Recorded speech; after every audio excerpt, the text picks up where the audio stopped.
What if I told you Japanese people are quietly packing their bags and leaving, and the countries they're choosing will absolutely shock you? Forget what you think you know. Some of your favorites didn't even make the cut. Let's get into it. Now listen, when most folks think about moving abroad, they picture somewhere warm, somewhere flashy. Nobody's grandmother is sitting at the kitchen table saying, you know what, I want to move to the Netherlands. And yet, here we are. Right now, over 11,000 Japanese people call the Netherlands home. And that number is climbing fast, up 5.3% from last year alone. So what's the secret? Why are Japanese people suddenly obsessed with tulips and windmills? Well, here's where it gets interesting. Back in 1912, yes, over 100 years ago, Japan and the Netherlands signed a treaty, a friendship treaty. And that old, dusty piece of paper, it's still very much alive today. Because of it, Japanese citizens can start a business there on a freelance visa with barely any red tape. We're talking one of the easiest paths to legal residency in all of Europe. People who actually made the move said they looked at France, they looked at Scandinavia, and the visa walls were just brutal. The Netherlands was the only door that opened wide. And here's the lifestyle. Picture this. You lock up your bicycle by a canal-side cafe, order a coffee, open your laptop, and start your workday right there by the water. Sounds like something out of a movie, right? The Dutch people speak excellent English too. So even if your English is just passable, nobody's rolling their eyes at you. There's a genuine warmth and respect there. Now, and there's always a but, the rent in Amsterdam city center will make your eyes water.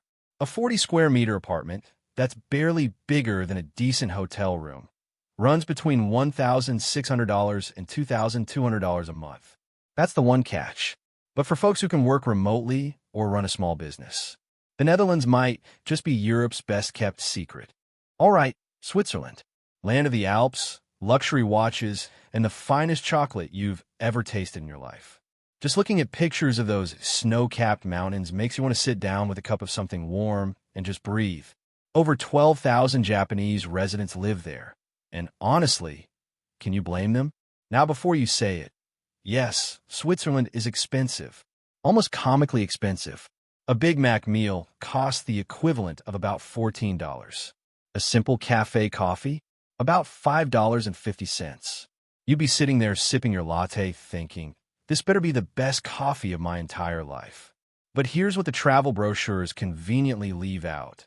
The average monthly salary in Switzerland is around $7,500. So yes, things cost more, but people are also earning significantly more. It balances out in a way that actually makes sense once you're living it. About 65% of Japanese residents there originally came for work and then just stayed. You can probably understand why. Imagine waking up, opening your bedroom window, and the Swiss Alps are just right there. No traffic noise, no rush, just mountains and silence. One resident put it simply, I came for the job. The view made me stay. Now that's not just relatable. That's just plain human. Switzerland proves that sometimes the most expensive places on earth have a way of making you feel like every penny is worth it.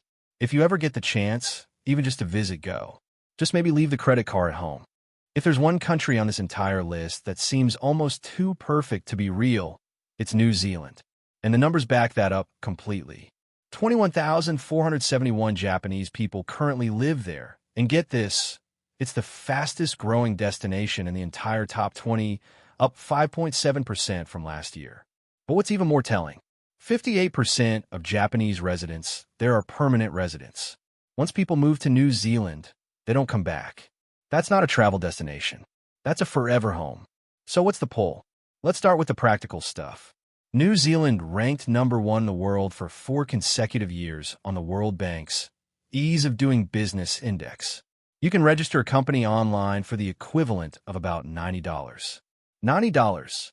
Some people spend more than that on dinner. The language study route is also significantly cheaper than the US or UK, and the path from student to working holiday to permanent residency is now well-worn and established. People are walking that path every single day. But beyond the business side, the life there. Picture jogging along the waterfront in the morning, the ocean breeze in your face, than settling into a cafe with a flat white coffee and getting your work done.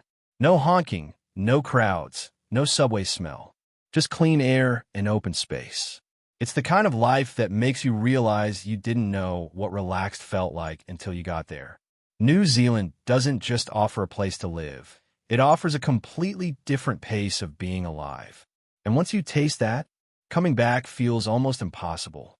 Now here's one that might not surprise you, but the reasons people love living there just might. 44,471 Japanese people live in South Korea right now. K-pop, Korean dramas, the incredible food scene. Korea has been making waves globally for years now, and Japanese residents are very much part of that wave. But here's the real reason Korea works so well as a home for Japanese people. And it's beautifully simple. It's close. Tokyo to Seoul is just 2.5 hours by plane. Direct flights leave constantly from airports all across Japan. If something happens back home, a family emergency, a health situation, you're back in Japan before most people have even finished their workday. That kind of peace of mind, you genuinely cannot put a price on that. And then there's something that sounds small, but is actually huge when you're living abroad long term. Both cultures eat rice as their daily staple. Not a side dish, not an occasional thing. Every single day, white rice is on the table. When you're far from home, that familiar bowl of rice at dinner hits differently. It's comfort. It's home. It's that one constant that keeps you grounded. Korea is also culturally close enough to Japan that the transition isn't jarring. The entertainment overlaps, social values feel familiar, and yet there's enough difference to make it genuinely exciting. Residents describe it as abroad, but not in a scary way. And for someone thinking about their first move overseas, that's exactly the kind of reassurance that makes the difference between dreaming about it and actually doing it. Okay, Germany. Beer, sausages, soccer, the classics. But I want you to set all of that aside for just a moment, because Germany's biggest selling point has nothing to do with any of those things. 44,648 Japanese people live in Germany, and the reason many of them stay comes down to two words: work-life balance.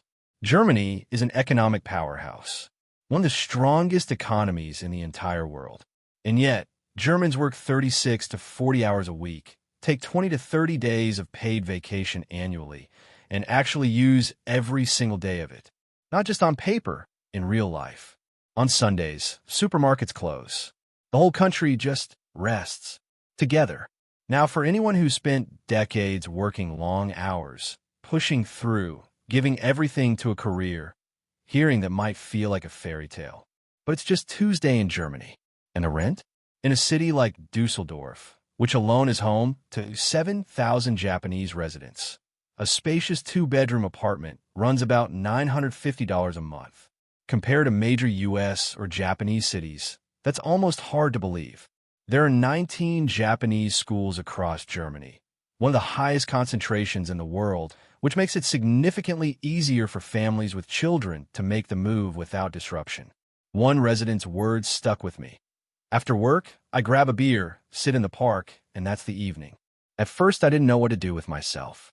Then I realized this is what it actually means to live. That right there, that quiet, unhurried evening in the park, might be the most underrated luxury in the world. Now, this is the one that'll make you lean forward in your chair. Brazil, soccer, carnival, the Amazon, and 40,937 Japanese residents, with a permanent residency rate of 90.7%. Let that sink in for a second. 9 out of 10 Japanese people living in Brazil have no plans to leave. Ever. But here's the thing. This isn't a story about people who recently packed up and moved there. This story goes back over 100 years. In 1908, a ship called the Casado Maru carried the first wave of Japanese immigrants to Brazil. Over the following century, 260,000 Japanese people made that journey. Today, Brazil is home to over 2 million people of Japanese descent, the largest Japanese diaspora community outside of Japan itself. So when we talk about Japanese people living in Brazil, we're talking about grandchildren and great-grandchildren of those original immigrants. People who hold Japanese citizenship, who have grown up in Sao Paulo, who have never known any other home. In Sao Paulo's Liberdade district, the Japanese neighborhood, you'll find Japanese language signs lining the street and local Brazilian residents who'll greet you in Japanese without missing a beat. It's not migration anymore. It's history. It's legacy. Major Japanese corporations, Mitsui, Mitsubishi, have major bases there because Brazil is the largest economy in South America with over 200 million people. You simply cannot do business in South America without being in Brazil. As for safety concerns, residents say it's all about knowing a neighborhood. Just like any big city anywhere in the world, you learn the good streets and the ones to avoid after dark. Thailand. If this list had a personality, Thailand would be the fun, easygoing friend who somehow always ends up being your favorite. 72,113 Japanese people live there, making it the fifth largest Japanese community in the world.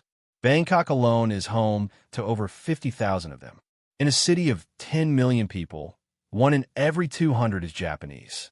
Walk down Sukhumvit Road in the Phrampong or Thong Lo neighborhoods, and you'll find Japanese language signs everywhere.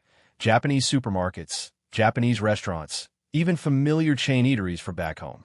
There are areas of Bangkok where you could genuinely live your entire daily life without needing a single word of Thai or English. Now that's either impressive or slightly concerning, depending on how adventurous you are. The host of this video actually lived in Chiang Mai, in northern Thailand, for 2 years. And he'll tell you, Chiang Mai is a completely different world from Bangkok. Quieter, surrounded by mountains, with a relaxed rhythm that just slows your whole nervous system down. Co-working spaces, great cafes, and a growing community of people who came for a vacation and somehow never booked the return flight. Thailand isn't the cheapest it once was. Japanese restaurants and imported goods can match or even exceed Japanese prices. But street food? Still $1 to $2 a meal. A condo with a pool? Still findable around $350 to $400 a month if you know where to look. One resident who'd been in Bangkok for 7 years said, "Not a single day goes by that I'm not grateful to be here." Thailand has a way of doing that to people. It just gets under your skin in the best possible way. Australia, the country where people go for a working holiday and somehow forget to come home. 100,556 Japanese residents. That's right, 6 figures. Australia just crossed the 100,000 mark, overtaking China in 2023 to claim the number 2 spot on this list. And it's still climbing. 61.7% of Japanese residents, they are permanent residents, the highest rate of any country in the top 5. Australia doesn't just attract visitors. It keeps people. The path is well-traveled by now. Language study leads to a working holiday visa, which leads to a job, which leads to permanent residency. People have been walking this exact route for years, and it's becoming almost a well-known rite of passage in Japan. The big cities each have their own personality. Sydney, 31,000 Japanese residents. Harbor views, iconic landmarks, that electric city energy. Melbourne, 19,000. Famous for its coffee culture, art scene, and laneway cafes that feel like they were designed specifically to make your morning better. Brisbane, 10,000, growing fast and more affordable than the others. And then there's Perth, the rising star. White beaches that stretch further than you can see, consistently ranked among the most beautiful coastal cities on Earth. Is it cheap? Honestly, no. Coffee runs about $4 to $5 a cup, and eating out regularly will cost you. But the minimum wage is around $17 an hour, so earning power keeps pace. One Melbourne resident said it best. Once you've had a barista-made flat white in a park on a Tuesday morning, Tokyo rush hour just doesn't make sense anymore. Can't argue with that. The United Kingdom, the most Japanese-populated country in all of Europe, with 62,270 residents. Big Ben, Buckingham Palace, the misty, moody, magnificent city of London.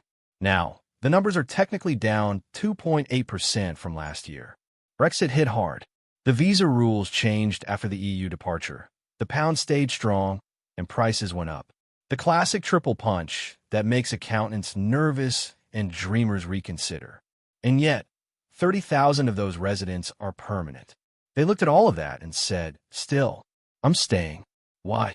Because London is simply unlike anywhere else on the planet. You can walk down a single street and pass a building from the 1600s, a Michelin-starred restaurant, a street art mural, and a vintage record shop, all within 5 minutes. The city layers history and modernity in a way that genuinely never gets old. Language students still choose the UK as the third most popular destination in the world for English study, even after all the post-Brexit turbulence.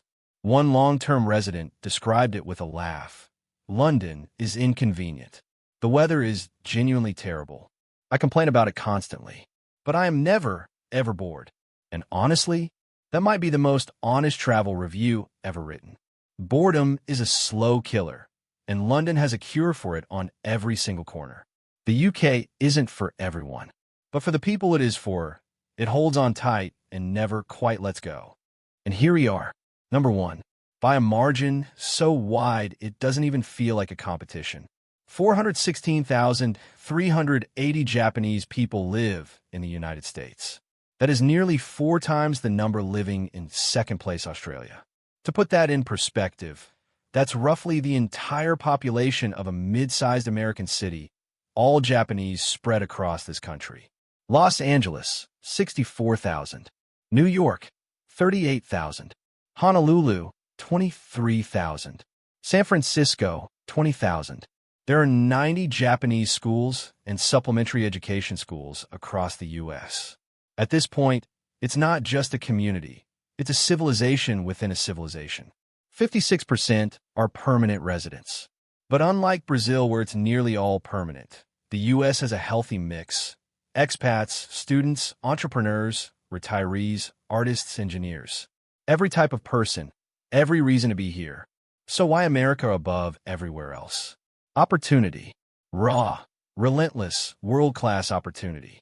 IT, finance, entertainment, medicine. The global leaders in every single field are right here.